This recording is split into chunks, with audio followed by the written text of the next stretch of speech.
Ist eigentlich ein ziemlich gutes Video damals gewesen. I am terrible at making clickbait. Ich meine, erstmal, der Typ ist riesig, der hat 14 Millionen Subscriber halt, ne? Der macht halt größtenteils so Science-Sachen. Wir reden gerade darüber, über seine Erfahrungen mit Clickbait. Wo man es eigentlich nicht machen möchte und sowas. Up until 2 years ago, my most popular video was about a basketball being dropped from a dam with a bit of backspin. It takes off like a rocket and shoots out way further than you'd expect. This video was embedded on literally hundreds of news websites. And das Ding ist, der Aufhänger von ihm ist halt 16.3 million views. But almost none of those views came on the YouTube platform. Why? Because I gave it this thumbnail and I called it strange applications. Und er hat halt nicht geschafft, halt einen guten Thumbnail zu machen halt, ne? Das Ding ist halt bei ihm, das Video hat halt 6 Millionen Views gemacht und vor allem, weil halt Leute da sein Thumbnail genommen haben. Und das halt verbessert haben, praktisch, ne? Es gibt Videos von ihm, die mehr Views haben als ein eigenes. And within a few weeks, that video had received tens of millions of views on YouTube. This is when YouTube gave me access to Content ID. That's the system that allows you to earn revenue when someone else für ihn halt kein Problem ist, weil du kannst auf YouTube halt dein Video halt. But I still wasn't very good at click. Also was er gerade sagt, ist kein Problem für ihn, weil du kannst halt deine Videos und deine Inhalte safen lassen auf YouTube, ne? Also du kannst halt sagen, hier, das ist mein Video, gib mir die Revenue davon, ne? Oder gib mir das Geld dafür, was das Video macht. Das Ding ist halt eher mal, eigentlich willst du das ja trotzdem auf deinen Videos selber, auf deinem eigenen Kanal haben, was es halt erfolgreich ist, ne? Deswegen ist es eigentlich recht spannend, dass halt andere mit seinem Content halt mehr Erfolg haben als er. So for this video, I called in an expert. I wanted to see your reaction face. Can you give me like a reaction face? Like, what's a good thumbnail? Natürlich, Mr. Beast. Oh, I got you. This is the thumbnail face.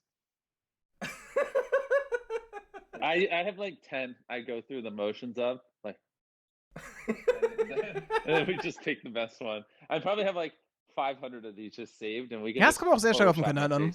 My face. Really also Reaction-YouTuber haben auch sehr oft die größeren Kanal als die Typen, die das halt machen, ne? Oder das hochladen. Subscribers were what mattered because most of the views came from the subfeed. Aber die gucken das öfter an, was die hier machen. By getting a lot of attention elsewhere, like on Reddit or Facebook. Das Ding ist halt, dass viele Leute, die halt Reaction-YouTuber machen halt jeden Tag Content. Das heißt, die Leute, die schauen ihre Videos aus Gewohnheit irgendwann, ne? Deswegen haben die, glaube ich, auch eine wesentlich aktivere Community als Leute, die halt nur irgendwie 3 Videos im Jahr machen. Die schaut das wahrscheinlich auch alle, weil sie den immer auch super gut finden und die Videos wahrscheinlich sehr interessant sind, wenn die es nur so selten schaffen, ne? Aber es dauert wahrscheinlich länger einfach, dass ihre Community aktiviert ist. Und das Ding ist halt, bei Reactions, du siehst halt einfach sehr viel mehr Leute auf einen Fleck an, ne? Als YouTube-Kanal. Not due to the YouTube algorithm. But once you had a big video and people subscribed, well then your next auch Leute, die video nicht in would likely deinem get a lot of Spektrum views von from those den subscribers. Zuschauern sind. So YouTube would take that popular video and share it with more people. And so you'd get more subscribers in a positive feedback loop. But soon YouTube realized that this did not create the best experience for the viewer. They discovered that showing people only videos from channels they were subscribed to led to fewer clicks, less watch time, and less engagement with the site as a whole. Plus, they knew that relying on other platforms to drive traffic. Das ist auch super spannend, finde ich. Clickbait hilft deinem Kanal auf YouTube nicht mehr. Weil YouTube irgendwann angefangen hat, Videos dadurch zu bestrafen, dass sie halt nur aufs Thumbnail sich verlassen und nicht abliefern.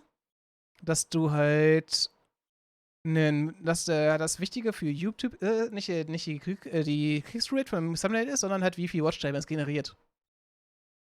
Und das ist halt das Interessante ist eigentlich mehr das Interessante daran. Das heißt, wenn du ein gutes Video hinter einem guten Thumbnail packst, hast du bekommst du halt sehr starke Push mittlerweile. Wenn du ein gutes Thumbnail hast und die Leute wegklicken, wirst du super schnell vom Algorithmus einfach aussortiert mittlerweile. Deswegen siehst du auch mittlerweile so viel weniger Clickbait-Videos als früher. Wo einfach nur Leute versucht haben, dich auf ein Video zu locken. Die das halt gar nicht mehr zum Video passt. Das wird halt so schnell aussortiert. Traffic to viral hits was risky, since those other platforms might disable the traffic at any time.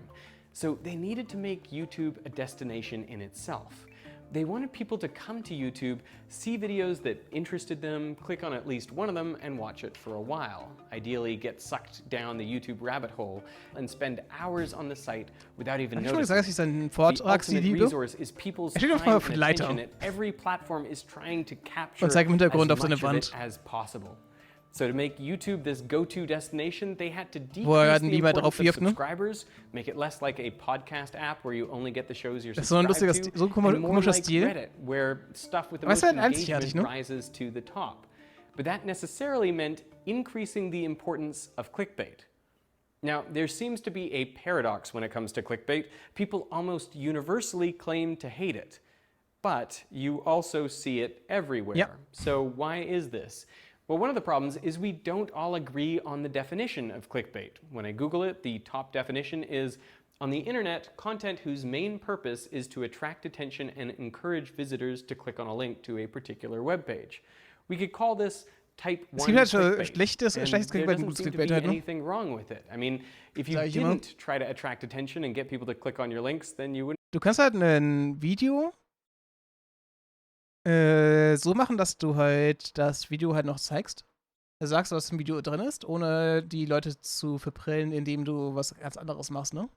Als mit so anderen Clickbait-Sachen, die einfach darauf abzielen, dass du einfach nur draufklicken willst.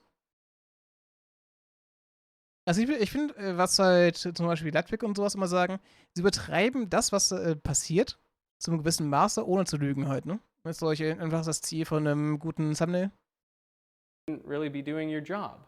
But there is a second definition, one that I think more people ascribe to, which is something such as a headline designed to make readers want to click on a hyperlink, especially when the link leads to content of dubious value or interest.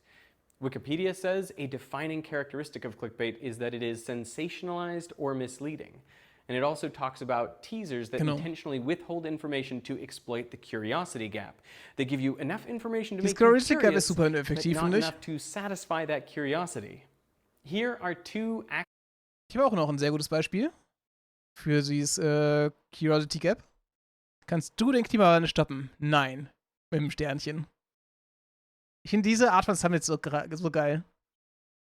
Weil die machen nichts Besonderes mit irgendwelchen, irgendwas misleading Sachen, irgendwelche Sachen, die ja sagen, hier, guck mal, da drin ist wahrscheinlich, ist das, wie du reich wirst. Also, keine Ahnung, die irgendwas geben, was halt nicht drin ist, aber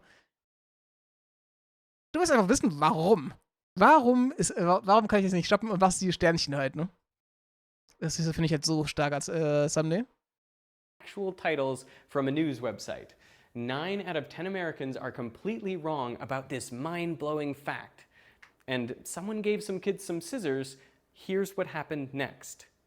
I think we can all agree that these are examples of bad type 2 Ja. clickbait. Was Now ich imagine bei a clickbait. Wisst ihr, was ich immer hasse als Thumbnail mittlerweile? Clickbait-Headline bei Spielzeitschriften? Wenn die sagen, ein Spiel ist schlecht, aber das Spiel ist eigentlich toll, aber das mag ich nicht. Ich hasse diese Art von Thumbnails von Dingern, weil Space, where on one axis sie you einfach have nichts vermitteln. how misleading Wirklich. or Sie vermitteln gar keine sensationalized it Informationen zum is. And on Spiel. the other, how much information is Ich intentionally hasse nur, dass withheld to sie create a irgendwas, curiosity gap. dass wir Well, then einfach meine these Aufmerksamkeit titles haben fall möchten. in the top right corner.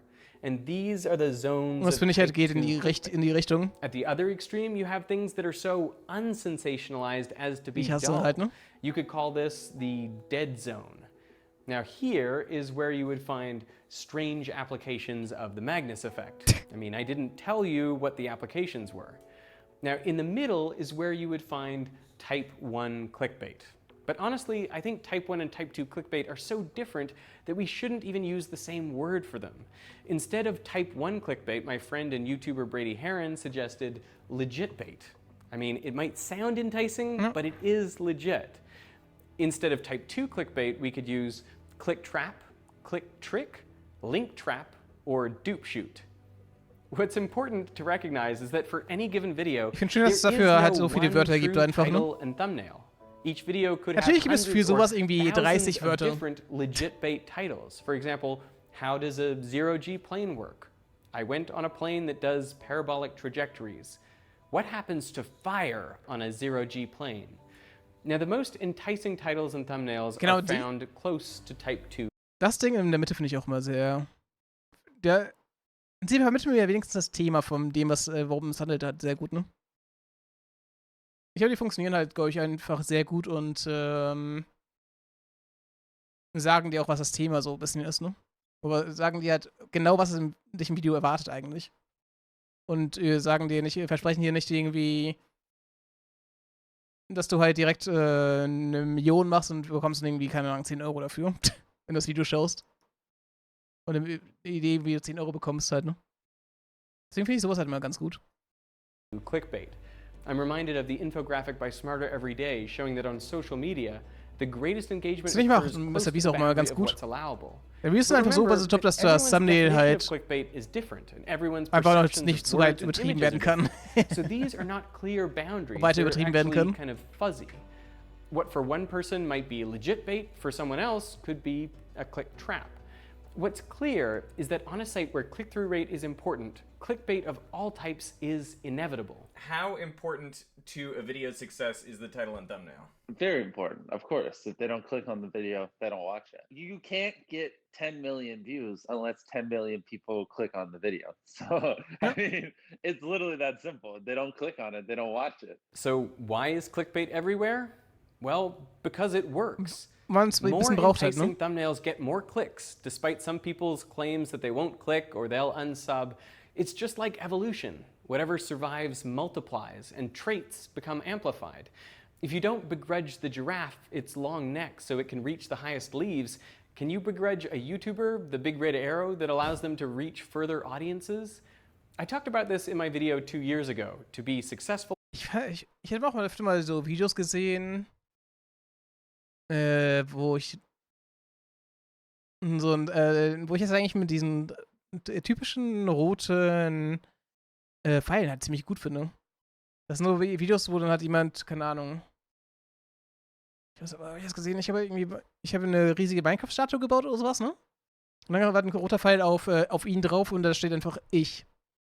Um halt dir zu zeigen, wie groß das Ding einfach ist, ne? Das ist einfach dann halt eher irgendwie wie er in dem Video eigentlich ist. Er ist irgendwie, er ist so ein bisschen, er gibt es hier. Er ist praktisch die Leiter im Video, ne? Und der Fall zeigt einfach auf ihn, ne? Um zu zeigen, wie groß das Ding eigentlich ist. Also diese Statue ist.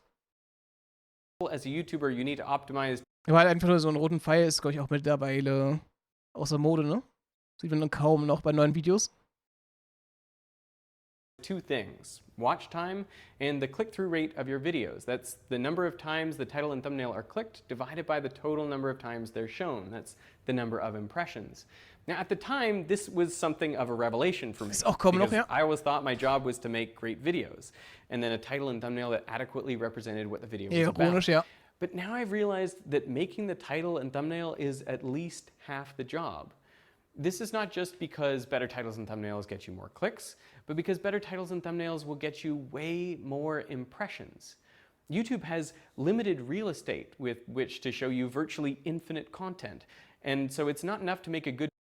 Genau, was halt wichtig ist zu wissen bei YouTube ist, der YouTube-Algorithmus schaut halt, ob ein Video gut ist halt, ne? Er schlägt es halt erstmal ein paar Leuten vor. Und wenn die Leute draufklicken und auf das Video, wissen die, dass das Thumbnail gut ist. Und wenn die Leute da bleiben und das Video möglichst weit schauen, wissen die, dass das Video gut ist halt, ne? Und deswegen schmeißen die halt auch neue Videos sehr oft gerne in deine Empfehlung halt, ne? Ich glaube, fast jeder, der YouTube einfach mal nutzt, sieht halt einfach mal diese Videos mit 30 Aufrufen oder sowas, die dir YouTube einfach vorschlägt. Das ist meistens das 10. Video, weil du 10 Vorschläge hast, ganz unten rechts. Da siehst du ganz oft so ein Video mit ganz wenig Views. Oder Vorschläge von anderen YouTubern halt, ne? Und damit testen die halt bei dir, wie gut ein Video funktioniert im Vergleich zu dem, was die Leute eigentlich normalerweise schauen. Es hilft auch denen halt herauszufinden, welche Zielgruppe dein Video hat. Indem sie halt schauen, hey, guck mal, das hat jetzt in der Gruppe gut funktioniert. Vielleicht gab es ja auch bei denen da, die halt, keine Ahnung.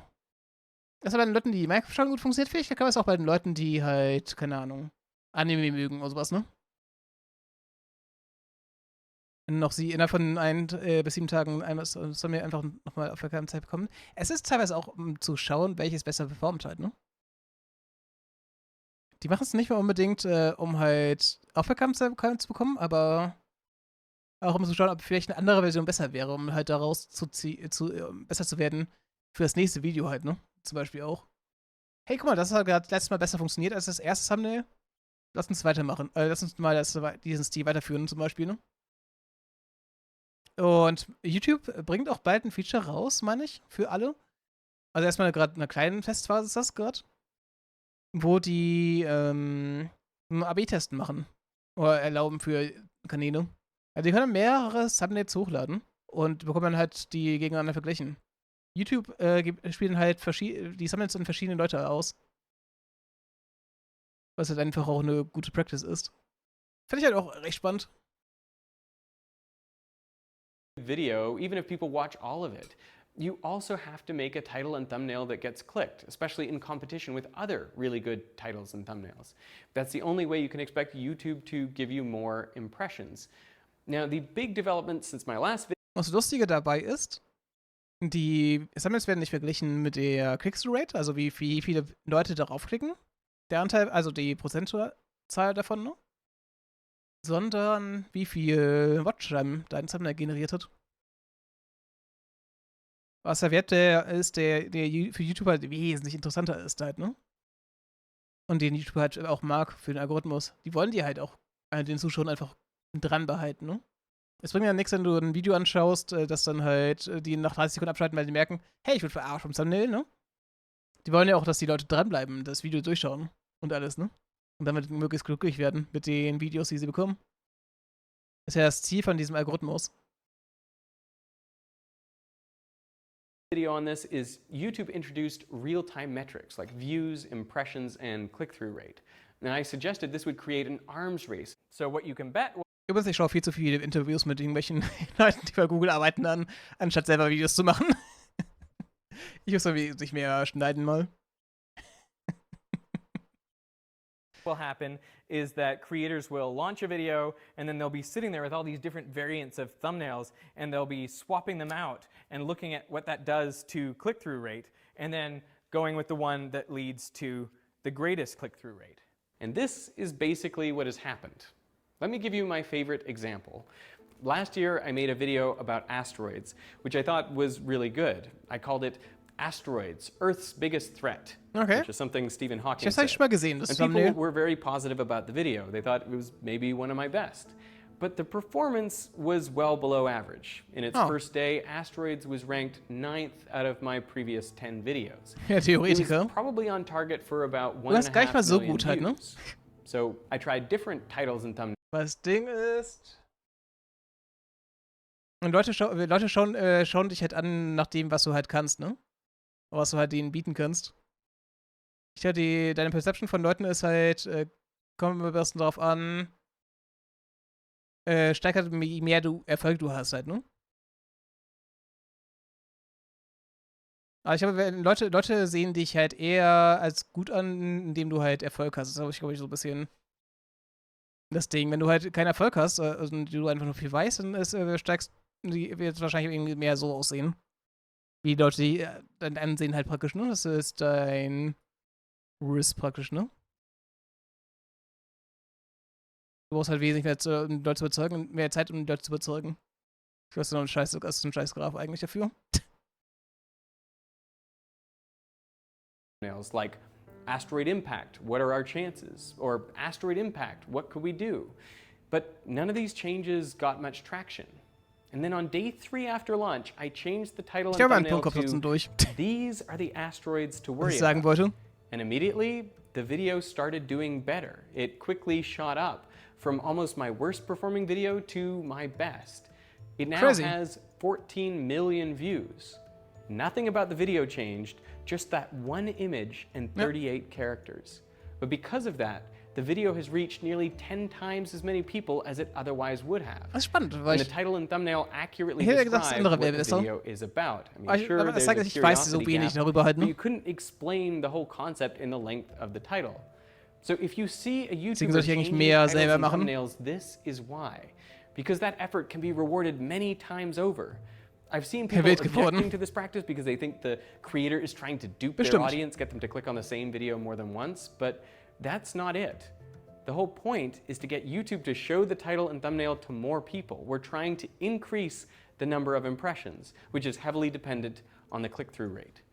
Now, a lot of my recent videos have this typical view curve. There's an initial spike after I release the video, and then a dip, and then a second bump after I have figured out a better title and thumbnail. I change the title and thumbnail, and I watch the real-time view graph. What I'm looking for is a noticeable bump in views. Sometimes there's no. Weil, das war nicht eben, ne? Deswegen ändern die Leute ihre Thumbnails auch. Weil sie halt damit halt auch sehen können, was halt für die besser ist. Welches Video performt einfach besser halt, ne? Das mit dem alten Thumbnail oder das jetzt? Gerade hat es ihm halt sehr viel gebracht, das zu ändern, ne? Change. Sometimes it gets worse, but on occasions when you see something like this, well then you know you've found a winner. This is something all the big YouTubers are doing. Not even Mr. Beast knows exactly which thumbnail will work best beforehand. Have you ever changed a title and thumbnail and then the video did better? Oh, of course. So every video I usually make like 2 or 3 thumbnails, and then if it's not doing as well as I want, we usually just swap them out and see if it does better. 'Cause the thing is, like, you don't really know. I mean, you could know if you just were an almighty being that could just predict what people would be interested in. But you know, usually, like if you do hide and seek, you don't really know if like you hiding in a tree and then someone walking below you is a good thumbnail, or if you hiding in a trash can and then walking in front of you. So, you know, just do both and then see which one interests people a little bit more. I feel the same way, but I do feel like you have a better sense of this than like most people. Of Ich course. meine, I mean, no one gets 40 million views a video. man merkt, dass es vor einem Jahr war. Wir bekommen 40 Millionen auf dem Video, sagt er. Jetzt hat sich auch ein bisschen verändert mittlerweile. Mittlerweile sind es bis mehr als 40 Millionen halt. Mittlerweile sind es halt so 100, 200 Millionen auf seine Videos. Was einfach insane ist. Er hat auch mittlerweile ein riesiges Team hinter sich, ne? Wo ist er noch? Wie war das jetzt eigentlich sein Mr. Beast Squid Game? Hier, 64 Millionen. Hat das mittlerweile? Das könnte er war erreicht bei einer halben Milliarde Aufrufe halt, ne? Meine Shows waren auch mal so recht insane. Sieht man das hier? 1,2 Millionen. Das reicht nicht so viel. Was ist neu? Wahrscheinlich. Und hier, das hat fast 1 Milliarde Aufrufe. 1 fucking Milliarde. Findest du die Thumbnails so schlecht? Warum? Die meisten sind eigentlich ziemlich simpel. Ich glaube, simple Sachen helfen immer sehr gut. Ist hier auch eine Extension, die ist eigentlich ganz lustig. Mit dem man Mr. Beast ist sie, glaube ich. Wo man halt immer auf jedes Thumbnail halt praktisch ein Mr. Beast halt darauf packen kann. Oder darauf bekommt. Ich weiß das hier. Damit kommst du halt praktisch, kannst du halt einen Mr. Beast-Typen halt auf jedes Video bekommen. Das ist mal ganz kurz. Oh ja. Die ist sogar viel besser, die Thumbnails alle.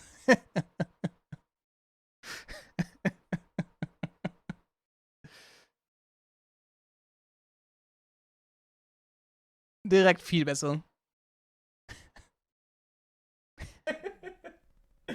But what is the point in getting more views? If you're cynical, you might say it's all about money and fame. And while there are certainly financial incentives to getting more views, that's not why I do it.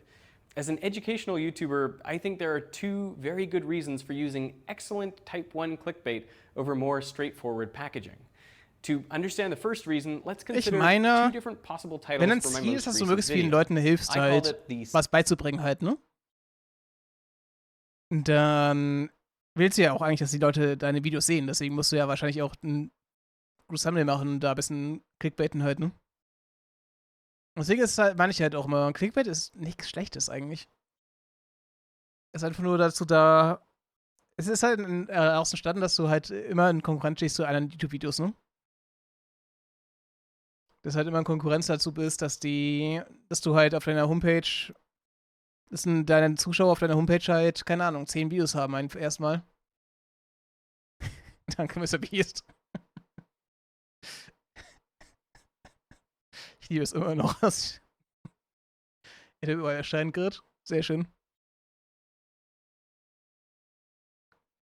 Also Kompi ist halt immer damit, ne? Mit irgendwas gerade.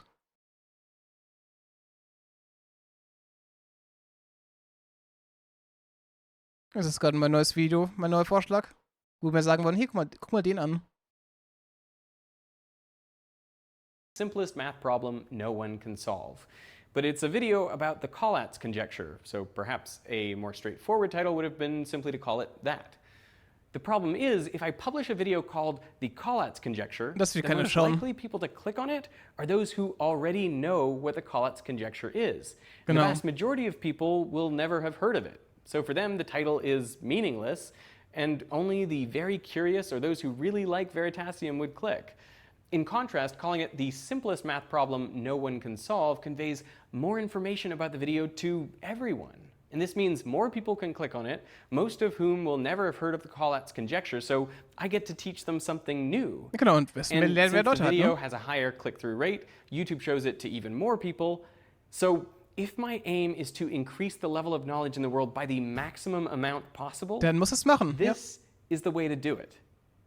The second reason we need to optimize titles and thumbnails is to support the major goal of this channel. We are trying to make the best. Ich meine, das hast du auch bei Büchern halt, ne? Wenn du halt irgendwo in einer Bücherhandlung stehst, muss dein Titel vom Buch halt auch interessant sein. Du kannst halt nicht einfach ein Buch packen und das halt, keine Ahnung, das gute Buch nennen oder sowas halt, ne? Es muss halt die Leute auch schon beim Titel ein bisschen packen. Und deswegen ist ja Autorename ja auch so wichtig auf solchen Dingern. Hey, guck mal, das ist ein Buch, von dem ich eh schon mal gelesen habe halt, ne? Und von dem ich eh schon 3 Bücher gelesen habe. Nehme ich das nächste mit.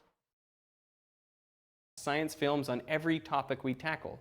That means traveling to meet experts and film experiments, hiring people to build props, make spectacular animations, research and fact check. We hire expert consultants to double and triple check our work. I don't want to make vlogs. I want to make science documentaries on YouTube that put broadcast to shame. And to make this possible and sustainable, the videos have to get views, and lots of them.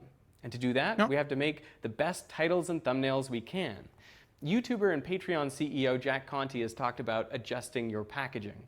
The idea is know what you're passionate about, what you won't compromise on, and that stuff goes in the box. All the rest, like what paper it's wrapped in, that's the packaging. So the video is my focus, and the title and thumbnail are the packaging that I'm happy to adjust so I can make the type of videos that are important to me. Now, is it ironic that a channel whose whole purpose is to promote a truth-seeking mindset has to experiment at the edge of what is truthful in order to fulfill that purpose? It is something that I often worry about. You know, when I did like risking my. Ich meine, das ist halt immer ein bisschen schwierig. Ich finde es auch ein bisschen schade, dass halt Leute, die helfen halt, ne? Die halt wirklich irgendwas Normales machen, die ein Wissen weitergeben, dass sie halt öffentlich gesehen werden, ne? Das ist sehr schade. Aber es ist halt immer das Problem, wenn du halt wenn der Zuschauer halt aktiv was machen muss, ne? Oder aktiv die Wahl hat. Ich glaube, deswegen sind halt so Sachen wie Shorts, TikTok auch sehr so interessant, weil die Leute halt nicht genau wissen, was halt als nächstes bei denen passiert, was sie als nächstes bekommen halt, ne? Die können sich nicht aussuchen, was sie gleich sehen, sondern der Algorithmus schlägt es ihnen vor. Und wenn du dann öfter mal interessante so Bildungssachen zeigst, werden die wahrscheinlich auch öfter vorgeschlagen halt, ne? Wenn der Algorithmus halt gut ist. Und das ist so wie das nächste Ding, du bist halt abhängig vom Algorithmus immer bei sowas, was sehr schade ist eigentlich, ne? Also so ist gerade das Spiel halt. Dann müssen die Leute sich anpassen darauf, auf das Spiel, ne? Sonst gehen nicht unter. Life to do X. It's like, well, what probability of death does there have to be for you to risk your life? Like 50%? I love how 10%? he 1%? always overthinks things. That's funny. He's like, is my life risked enough where I risk my life? You know, I only had a 9% chance of dying, and I need at least a 13% chance. He is so funny. He was the same way 2 years ago when he asked me all this stuff. I was like, dude, just do whatever makes the most sense. Yeah, I mean, obviously, like, I feel like my instincts are not good. But what I realized is that I don't have to trust my instincts. This problem of getting the best title and thumbnail, it's a scientific problem. We're just asking which accurate representation of the video will get the most clicks from a general ein lösbares Problem einfach, audience. ne? That's a problem we can use the scientific method to solve. So I've hired a couple of really bright people, and we spend a lot of time brainstorming and making titles and thumbnails and testing them out. For example, on Twitter and Patreon. Veritasium titles and thumbnails have gotten better, not because I'm better at it, but because of my team and our testing. If you have ideas about how we could do it better, please get in touch. The results have often contradicted what I expected. I mean, this video seemed to perform 10% better when we excluded the word surprising from the title, so it became simply... Das ist lustig eigentlich, ne? Aber warum? Wahrscheinlich, weil der Text halt schon in die Richtung geht, ne? Ich glaube, wenn du zweimal in dieselbe Kerbe schlägst oder sie ein bisschen veränderst. Ich glaube, das Ding ist halt, dass die Surprising halt dem nichts bringt halt, ne? Oder dem Titel nichts bringt. Das macht dann einfach nur länger. Woran kann das liegen? Vielleicht hat er eine Idee, mal schauen. The secret of synchronization. I thought these two titles were basically a toss-up, but Patreon had a strong preference for one over the other. What's interesting about this research is that the more clickable titles and thumbnails often better represent the content of the video. Ach, schlau von ihm, dass sie halt erst testet an seinen Zuschauern, one thing I didn't expect when YouTube brought in the real-time analytics tools and allowed title and thumbnail changes to affect impressions was that it would also work for older videos. So here is an old video that I originally entitled Why the Neutron is the Hero of Nuclear Physics. In hindsight, it's a weird, kind of meaningless title. So I changed it to Why Einstein Thought Nuclear Weapons Impossible. Sehr gut. It's clearer, more accurate, and this is what happened to views after the change. I changed straight. Vor allem brauchst du halt auch nicht so viele Leute halt. Du hast ja wenn du zum Beispiel auf Patreon bist, hast du deine Zielgruppe bei dir, ne? Das heißt, du kannst dann halt schauen, was in deiner Zielgruppe, die Leute, die du erreichen möchtest, was da besser klappt halt, ne? Welches Thumbnail bei denen besser funktioniert. Das Problem ist natürlich, dass du Leute, die du sonst nicht bekommst, wahrscheinlich dadurch auch vielleicht auch das andere Lieder mögen würden, ne? Aber wenn du deine Nische halt einfach nur haben möchtest, ist es, glaube ich, sehr, sehr schlau. Das einfach in seiner Zielgruppe zu testen. Strange applications of the Magnus effect to backspin basketball flies off dam. Again, more accurate, and the video is now being watched on YouTube. Ich finde schön, dass er plötzlich gar keinen Science-Hintergrund mehr hat, sondern einfach nur doch sagst, hier, guck mal, ich mach das da. Aber ich glaube, ich sag ja, straight zum Punkt zu kommen, bringt's halt, ne? Du kannst genau sagen, guck mal, das ist das Video. Willst du wissen, was passiert? Guck doch mal. Anstatt irgendwie zu sagen, hier, guck mal, das ist dieser Effekt hier. Ko-Fi ist ähnlicher. Also, Ko-Fi ist so ein Mischding.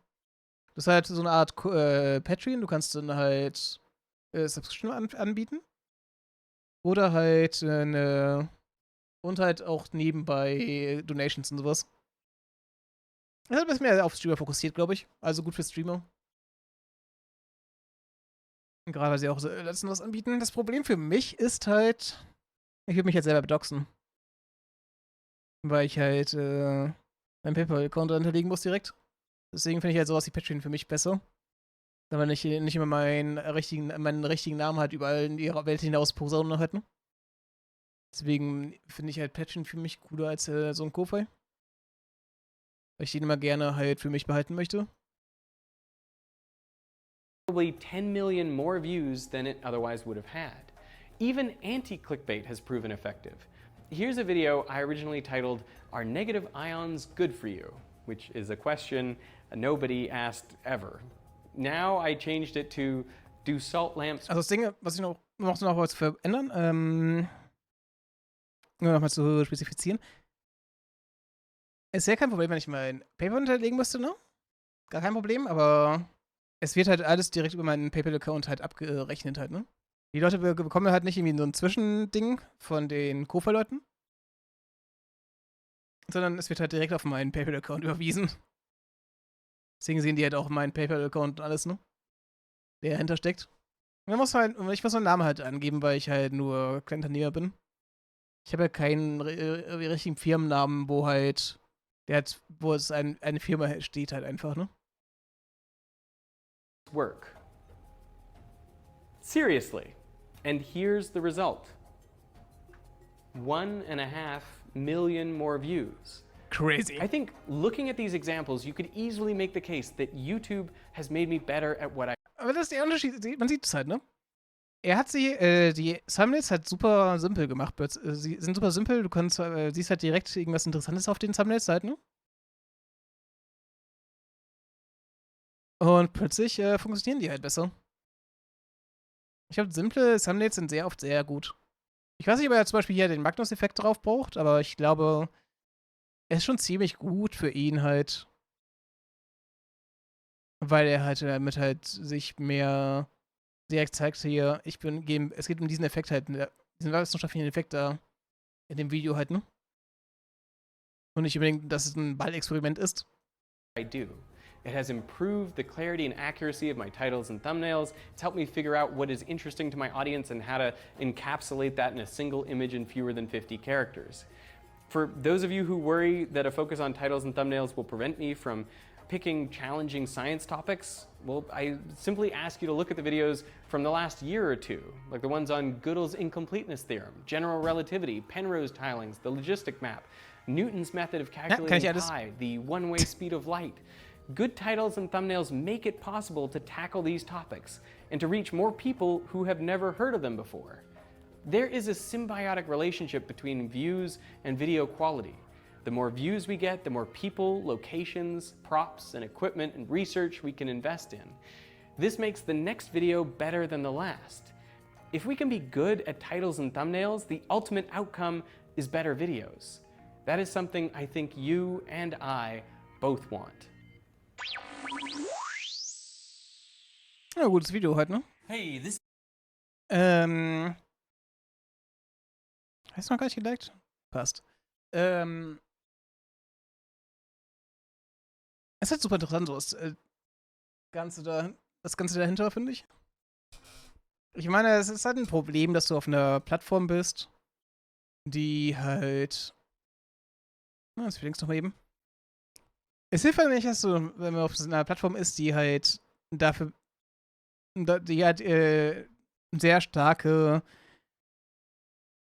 wirtschaftliche Interessen halt hat, ne?